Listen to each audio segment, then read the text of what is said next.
Okay, I don't know whether I should laugh or cry when I'm watching a chess match that comes down to a board position like the one you see on the screen, and the whoever's playing the white pieces doesn't know how to win, and so that's one of the most important things to learn is different checkmating patterns, because you could be winning by tons of pieces, but if you can't checkmate, you can't win the game. So I'd like to go over a kind of a pattern that I think is really important to learn with a queen-king checkmate when that's all you've got left on the board. Or as some players will do is they'll clean up all their opponent's pieces and get a queen, and now it's just a queen and a king. And so that's what I'm going to talk about in this video, is how to basically win almost foolproof here with this board position. So first of all, what you want to do is look at the king. Look at the black king, okay, and just visualize for a moment. Visualize that that black king is a knight, and quickly mark all of the squares that it could move to if it were a knight. And so I'm going to mark these. These are all of the knight move squares that, if the king were a knight, these are the squares that it would be able to technically move to, the ones that are highlighted in yellow. And I will remove that one. Okay. Now, I'll be honest with you. One of those squares is the square you want to put your queen on. Now, there are pros and cons to some of those. So, first of all, what I'm going to do is I'm going to remove the yellow squares that the queen cannot even move to. So the queen cannot move to d6. I'm going to remove the d6 square because the queen cannot move there. The queen cannot move to e7, so I'm going to remove that one also. Let's see, the queen cannot move where the white king is to h4, so I'm going to remove the h4 square. And the queen would not be able to move to the h6 square, so I'm going to remove that. So the queen really needs to consider 4 moves at this point. Queen to e3, queen to g3, queen to d4, and queen to g7. Now, those are the 4 squares that I would consider if I were the white pieces at this point. Now, the next step in that process is to understand what the queen is doing and the power of the queen. So I'm going to remove these green lines here, and I just want to talk about what the queen is currently doing. Currently, the queen has, like I always say, it has a box set up. Now, I know it also is attacking a diagonal, but here's what I want you to think about. The black king technically is trapped inside this box. This queen has it trapped in the upper right corner. Now, currently, the white king is also inside that box. Now, I'll be honest with you, I don't want my white king inside that box. I want the black king to be trapped all by itself. No other pieces there, just trapped by itself. So what I need to do is I need to visualize the queen moving to one of those yellow squares. I want to visualize the queen moving to the yellow squares. So I'm going to mark a lot of stuff here for just a minute. If I move the queen to e3, I need to understand that I've now shrunk the box. If the queen is sitting on e3, the box will now be cutting the black king off as such with the new 2 green lines I just drew. The problem is my white king is still in that box, and I really don't want my white king in that box because it tends to lead to stalemating positions more often, and it creates issues for players. And so I'm going to tell you that that move for the queen to e3, is not the move that I'm going to consider. So I'm going to remove that move from my options. I don't want to play there. Now, if I were to move to queen to d4, think about the box that is now set up. I now have a box set up here like this, and the black king is alone in the box. My king is on the edge of that box. I kind of like to not have them in the box or on the box, but yeah, I could play there. But I'm going to choose one of the other yellow boxes, because then I'm basically moving this king away from my king. I want the black king to go away from my king, actually, for now. And so either of the two yellow boxes, the G3 square or the G7 square, would be legitimate moves. I'm going to play the queen to G3. Now, as I do that, the king is going to move, and what I need to realize, and I'm going to take that move back here, what my queen has done is it has again set up a box. Now, I have moved the queen to that knight square, setting up a box that traps the black king into that box all by itself. That's really the main idea.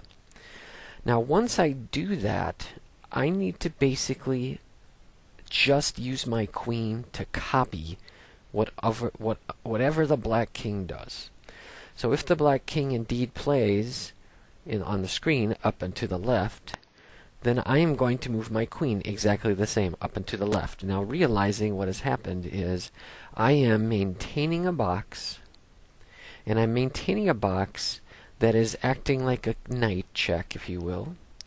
Okay, and all I'm going to do is I'm going to copy the black king, and while I copy, I'm shrinking the box. So if the black king decides to play down and to the left, I will play my queen down and to the left. If the black king decides to play straight up, I'm going to play straight up. If the black king decides to play up and to the left, I'm going to play up and to the left. Now note how big this box is now. This is an ever-shrinking box. And maybe you can already tell the goal here is for me to drive that king into the corner where it has nowhere else to go. So I'm going to continue to copy. Just remember one very important rule here. If the king ever goes into the corner, or in this case the A8 square, if the king ever goes into the corner, stop, start to think, do not copy. Okay, I'll show you what's going to happen here. So let's say the king decides to play, let's play the king up here. I'll play the queen up. Okay, let's say, well, the king only has one square to go to, it's this one. So I'll play the queen here. And now let's say the king decides to play in the corner. Okay, this is the defining moment. The king played in the corner. My box is a really nice small box. But if I copy that king right now, I will achieve a stalemate. And I really don't want a stalemate because it's a tie technically in the books, and that shouldn't be a tie. I should win this game hands down. So I need to realize what's happening here. And I'll move the queen. If I move the queen here, you can see that I get the stalemate notification. And the reason being is because the king is not in check. There's no check.